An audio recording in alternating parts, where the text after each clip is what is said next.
Welcome, and hopefully welcome back. Um, Today's video is going to be dedicated to player skills. I've had a few requests from people about player skills, and this is the answer to those requests. So we're going to start with the basics of player skills, and then we're going to go into a little bit more detail about them. And then finally, we are going to go into theory, conjecture, and opinions about the skills and which ones are best. So, let's go ahead and start with the basics. We'll drill into a player here, and we'll point out to what we're talking about for context. And we'll just take randomly one of my players. If I flip over his card, we're going to see the skills that we're talking about. You're going to find 3 skills on a player of diamond quality. If you're talking lower level players, such as a normal card, you're going to see 1 skill there, and you won't be able to get gold skills on anything but diamond cards. And as you go up in the grades of the cards, you'll start to see more skills on there. And then at silver, we're still at 2 skills, and then at gold, you'll see there are 3 skills, but there are no gold skills at this point. And if you get a player up to plat or diamond level, you'll be able to see 3 skills, and some of them may be golds. Now, you may be familiar with a skill reset ticket. Well, that's not going to be discussed in that video. I'm going to dedicate a different video to that because I really don't have anybody to use them on, and I want to actually demonstrate that. So now that we know what the skills look like on our players, where's their first source of information about that? There's actually information within the playbook. Oops, wrong button. Hit the news button, go to the playbook, and you'll see episode 9 here, what are skills? In this, it gives you a brief definition of what they are, but it also gives you this nice little chart explaining what they all are. So we'll go through the important ones here, or at least the ones that don't make as much sense here in just a moment. And you know what? Let's use this view because it actually has the descriptions, and let me pick out and point out some things. First of all, one thing you'll notice about these, if after you read through them, is that quite a number of them will actually call out things that they affect. For example, if you look at Golden Pitcher here in the silver skills on the right, you'll see it says velocity and location increases. And quite a number of the other ones also indicate affecting player skills, so or player ratings. So basically, I categorize them as 2 types of skills. There's going to be ones that increase your player ratings, and there are going to be ones that have other effects. The ones that increase player ratings are the easiest to quantify and get a gauge of how they relate to each other and which ones are good and which ones are not good. And we'll discuss a little bit more about that in a second. Whereas if you take a look at Slugger Instinct, at the top left, it says home run and slugging percentage increases. Uh, that seems fairly obvious, but at the same time, how do you measure that? How do you compare it relative to something that's increasing your velocity, or in case of being a batter, how does that compare to something that is increasing the batter's power rating? Is this better than something that increases the power rating? Because we don't know the internal math of the game, that's going to be a value call, and we don't have any empirical evidence that shows explicitly what the difference is. So we'll revisit some of that a little bit later, but for now, let's take a look at a couple of things to clarify on this chart before we move into actual numbers. First of all, let's see. You'll notice that for a lot of the pitcher and batter skills are going to be rough equivalents of each other. For example, the second line legend and ace both increase the stats of the batter or pitcher accordingly. And similarly, they're going to have another one that reduces the stats of either the pitcher or the batter accordingly. And that is last boss in the case of pitchers and charisma in the case of batters. So those are easiest to compare against each other. We know they pretty much cancel each other out. The one thing that I will say, though, is that charisma on a batter is, I would say, is a little bit more effective against pitchers because if you're familiar with a pitcher, let's go ahead and jump. We're going to do a little jumping back and forth here. Let me jump into one of my pitchers. We'll take a look at Britton here. And if we go to his pitches tab, you'll notice that he'll have a rating of anywhere from S down to A, down to B, down to C, and I don't know if it goes as low as D. But nonetheless, you see that there's a pitch rating. And what that is based off of are his ability scores.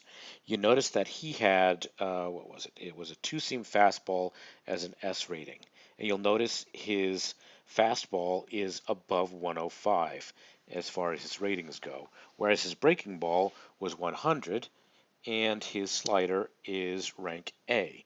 So, jumping back to our player skills, if we know that we have charisma, which is, oops, wrong button, charisma, which is lowering the pitcher skills, we not only are affecting the pitcher's ratings, lowering his velocity, etc., but we are also potentially lowering his pitch grade rating and potentially making him more hittable. So for that reason, I actually tend to value charisma a little bit above legend, even though they effectively are increasing or decreasing in relatively similar amounts.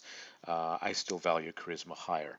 Whereas if you compare that to the equivalent skill last boss on pitcher, there is no equivalent on a batter that you can lower. You cannot lower his swing rating, for example. There's no S rating on a swing or anything like that. So last boss simply lowers stats. But then again, at the same time, I would still value last boss just a touch higher than Ace because the relative amount of impact it will have on the batter's ratings is more than the increase that you would get off of Ace. But to counter that point, Ace could potentially raise your pitch ratings. So it's a give and take, as you can see. It's all a matter of opinion. But nonetheless, that's a lot about the numbers. Let's point out a couple other ones here. Prediction is a tricky one. The wording here implies that it only affects things that really influence when you're manually playing a game, when you're actually seeing the ball come in. And a lot of people are saying with the newest update, this has become a completely irrelevant skill. There is a school of thought that all these skills, we've seen the natural counters to each other, but that all of the skills actually have a natural counter to each other, to each other. And prediction is one of those ones that people have long thought is only affecting your manual play, but there are some people who will propose to you that that one is going to be a natural counter to the Untouchable. Granted, nothing is proven here. We don't have any hard evidence that says this is the case. But if you know anything about game design, you would know that generally they're going to design these things to have natural counters like that. Anyways, so now that I've pointed out that that could potentially be a natural counter to Untouchable, what does Untouchable do? This is another one of those nebulous ones. It doesn't directly affect the ratings of the pitcher, so how effective is this thing? The wording says ability to catch opponent batter off guard increases, which would imply that it potentially could allow you to have more strikeouts. I know some manual players have told me that they see themselves hitting a lot more foul balls off of Untouchable. There's also a theory that Untouchable really only affects simulation play or quick play type games in where you're not actually manually trying to hit it. Once again, this is all thoughts and conjecture because once again we don't have very specific evidence about exactly what Untouchable does. I will say that I use it on several of my pitchers and my pitchers do quite well, so take that for what it's worth. Okay, so let's see if there's anything else I want to point out here. Cleaning up your mess. This is a very good skill actually. But what I want to point out about this one is the wording can be a little bit confusing because the first time that I read this, I thought that it meant a self-inflicted mistake would mean like, oh, the pitcher threw too many balls and he walked the guy, so that's when the swing would trigger. But in actuality, it means anytime a runner is on base where that pitcher is in play, as long as he was the pitcher in play who let that player on base. That's the self-inflicted part. What that's meaning to qualify is if you bring in a reliever with the bases loaded and he has the skill, it will not be activated because he did not cause those runners to get on base. That's what that wording means. So self-inflicted mistake simply means if he let the runner on base, however that is, hit him, walked him, allowed him to get a hit, any of those things, then this will trigger this skill. Okay, another point about cleaning up your mess. It's got another benefit to it that says it's basically going to nullify any decreases to your pitcher. So let's say a cleaning up your mess pitcher is facing a batter with charisma, and theoretically his stats should be lowered by as much as 8, right? But if there's a runner on base, cleaning up your mess nullifies that decrease and allows the pitcher to keep his stats without being affected by charisma. And now the interesting thing about this is it doesn't matter if cleaning up your mess is at level 1 or at level 6, it will still do this. So if you're in a situation where you're running out of points to level your skills, then leaving cleaning up your mess at 1 is not a terrible thing to do. Which reminds me of something. We're going to have to jump out of this in a second to look at something else, but let me stay on task here and not get too ADD on you. Okay, so we talked about that one. Iron Will and Inning Eater, largely low value skills. Iron Will only activates when your stamina is 50 or less, and most of us know that the computer tends to take out your pitchers when they get low stamina, so that virtually never takes effect. I have it on two of my pitchers.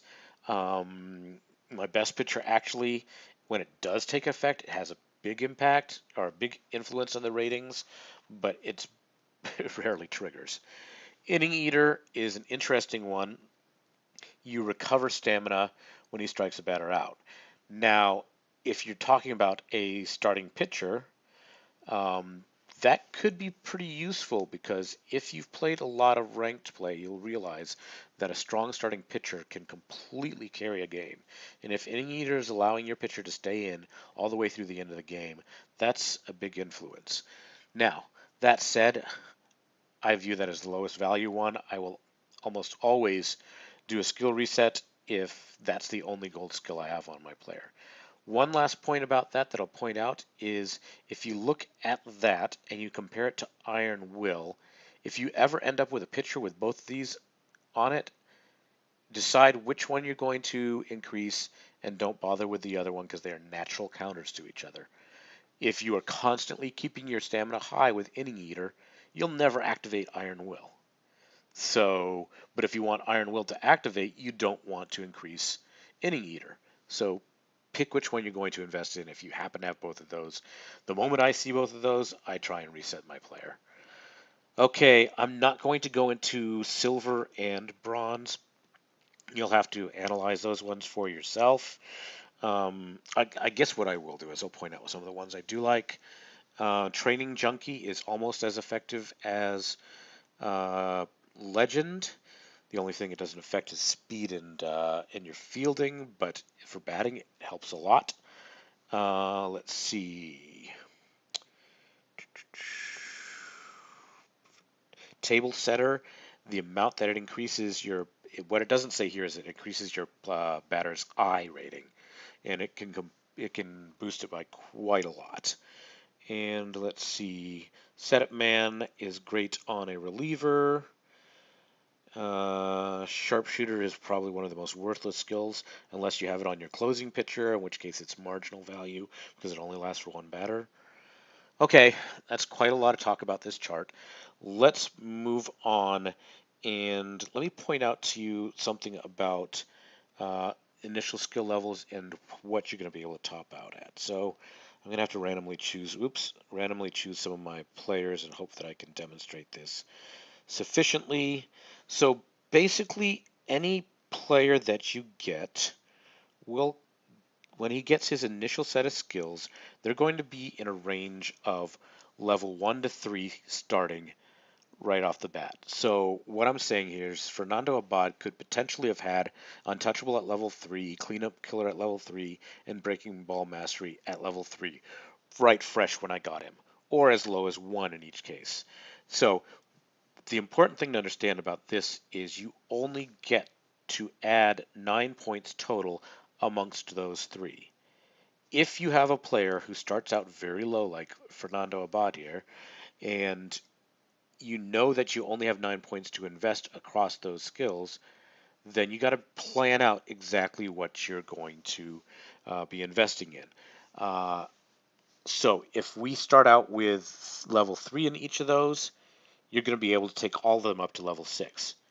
For each level below the initial value of 3, or then you're going to have to sacrifice 1 level on the final maximum for the skill. For example, oh boy, I wish I had an example in mind that I could explicitly show you.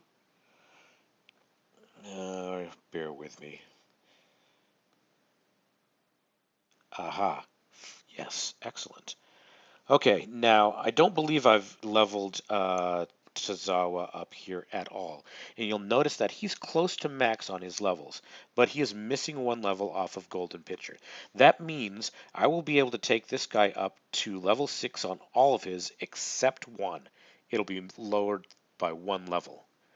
Whereas if I took a look at somebody who had level 1 on each of those, what that's going to translate into is that you can take him up to level 6 in one skill and only level 5 in a second skill, and the last skill, or you can split amongst them, obviously, but nonetheless, a 6 and a 5 would be the maximum you would be able to get out of that.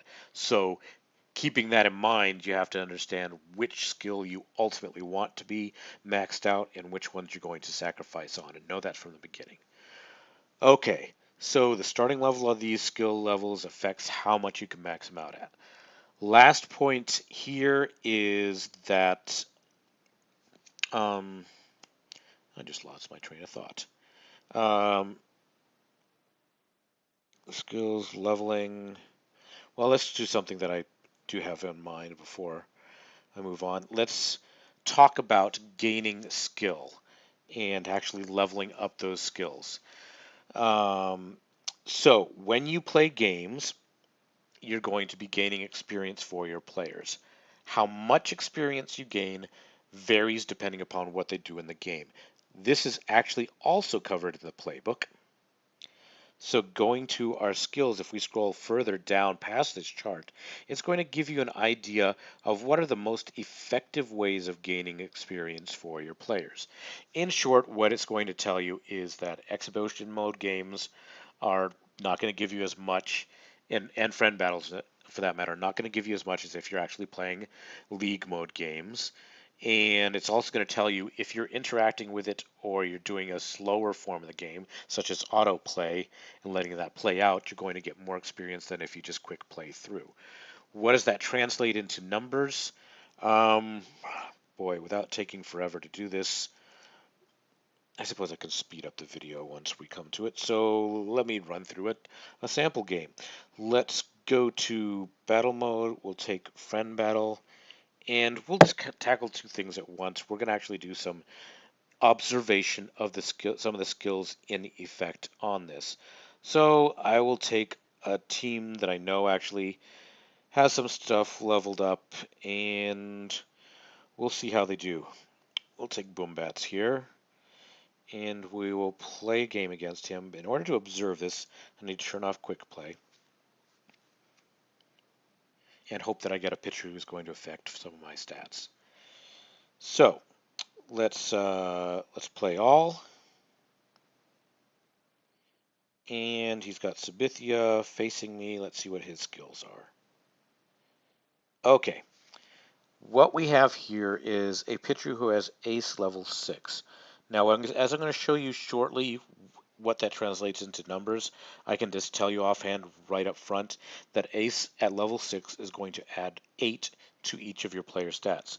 So that means Sabithia here actually would have had a location of 101, a velocity of 101, stamina of 99, etc., if it were not for that Ace being in effect there. Additionally, he's got some other skills. Cleanup Killer, which would take an effect once batters, I believe it's 3, 4, and 5, step up to the plate. It would start to reduce their skills. As far as my Jacoby Ellsbury goes, I don't have anything on him. Well, I have one. I've got Batting Machine, which is one of the skills that we can't really quantify. It says it increases your hitting accuracy. It doesn't influence any of your actual ability ratings, so we have no way of measuring that against something like Training Junkie. What I will point out to you here is that Table Setter, which let's see, batting abilities increase when there are no runners on base. This is the one that I told you affects your I rating. Notice how high Jacoby Ellsbury's I rating is. It's 129. He's normally somewhere around 110, so that's pretty large influence on his I rating. So what I'm going to go ahead here and do is play out this batter, see if we can get somebody interesting up with some other skills. Nice. I get to move along without having a bunch of foul balls. Okay, Pedroia here. Not a good example because he does not have any stat affecting things. So let's see. Let's do something simple. Let's get him out by bunting. Oh, surprise, he's out. Okay, Trout. Trout has Legend. Legend is the equivalent of Ace for batters.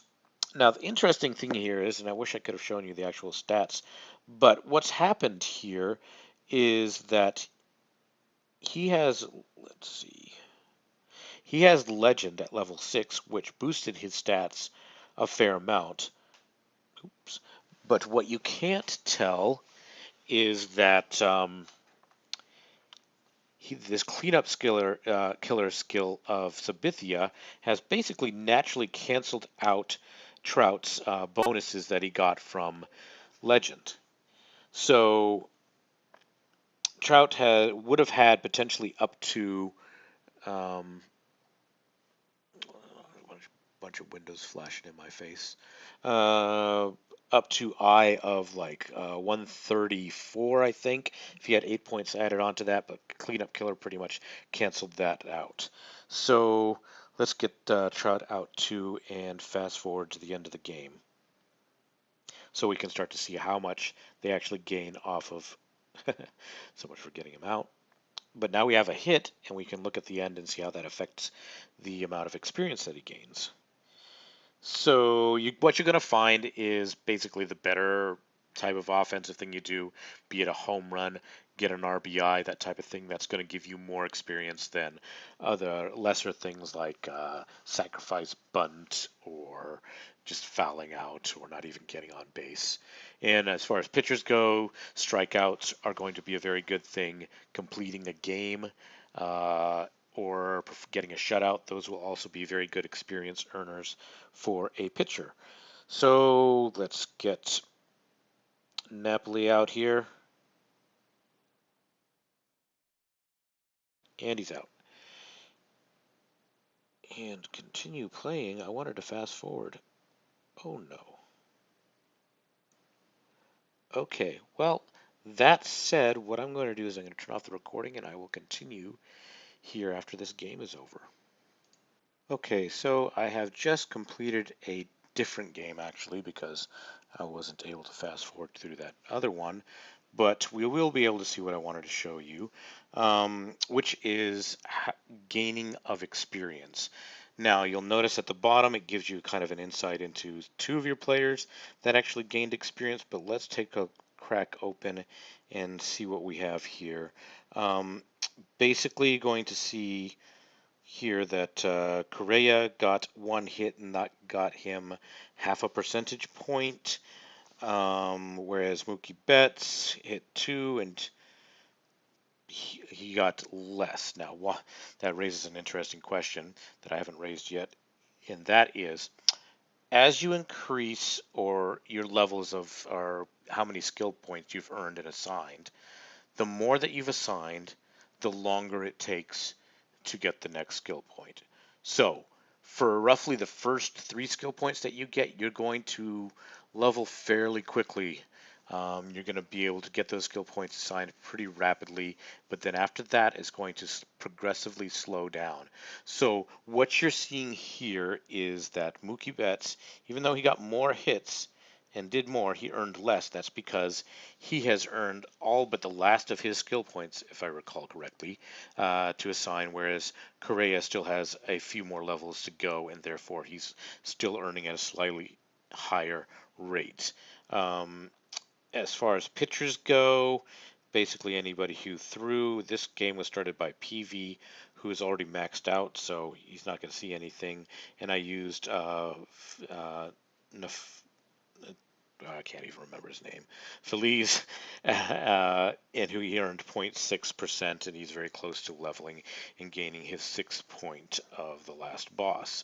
So points being the higher skill level you are, the lower the rate that you're going to earn the experience, and the more that you do in a game, the more experience you're going to gain. And then once again, referring back to that playbook page, this right here was a league game, so I was earning more here than I would potentially if I were playing a friend battle or an exhibition game.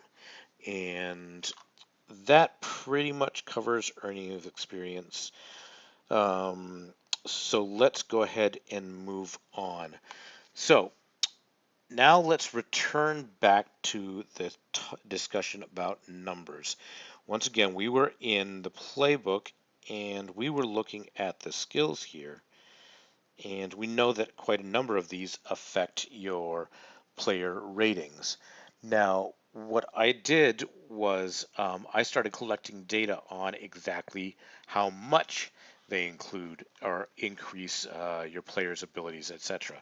Now, it just so happens that I started collecting this data at roughly the same time as another fellow did, so in fact I think he actually beat me to it. Here's a shout out to a fellow whose team's name is Waylanders, and his name is Cam, and he started up a Facebook group called The Bullpen, and posted on that Bullpen page is the data that he collected about skills that looks like this. And what you're going to notice here is all the skills that have actual numbers affecting the player ratings are listed here, and at each level it's telling you how much it will affect things. Now, please take this with a grain of salt, because I know that both his chart and my chart have some errors in it because nobody's collected each and every data point, but this gives you a very good idea of the relative value of things. For example, Charisma, Legend, Last Boss, and Ace are firm. We know exactly what those values are. They're basically at level 6 you're going to get plus or minus 8, depending upon the skill, and all the numbers leading up to that are correct. And for the most part, I believe Cam's data is good here. The only discrepancy I would call out is under pitchers. If you look at winning streak or fixer, it says velocity and location increases when you are winning. I happen to know those numbers are actually off, because those numbers are actually quite a bit larger than that.